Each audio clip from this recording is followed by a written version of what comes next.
ស្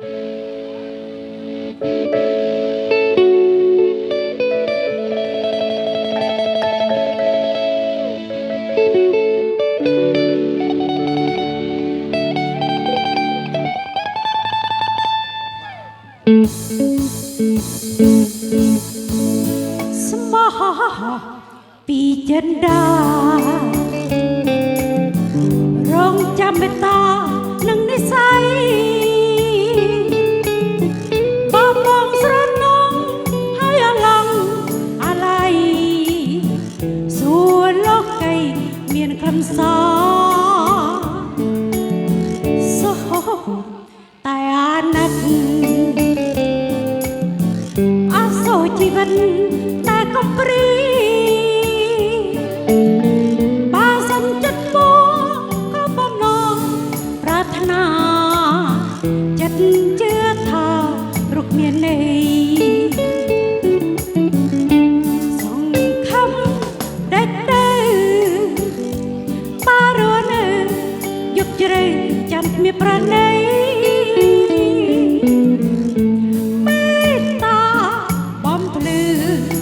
ស្មៃជានិស្ស័យស្នេហាសាហាលួយស្រឡាញ់សងចិនចចាញ់មិនវិទ្យាបើជីវិតថ្លៃមាននិស្ស័យវាសនាប្រត់មួយគ្រាគង់ជួបវិញ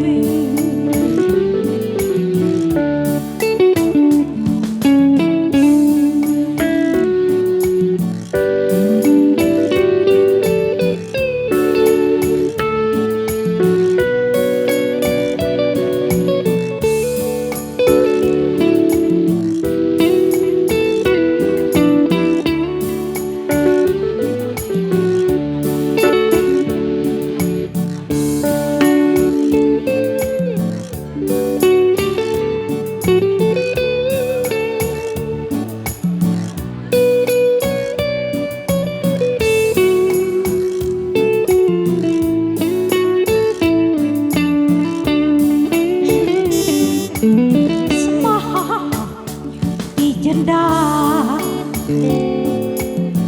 រងចាំមេត្តានឹងនិស្ស័យ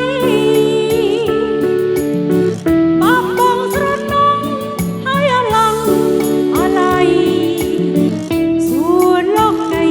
មានខ្លឹមសារសូ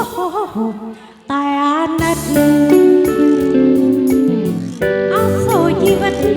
តែកំព្រី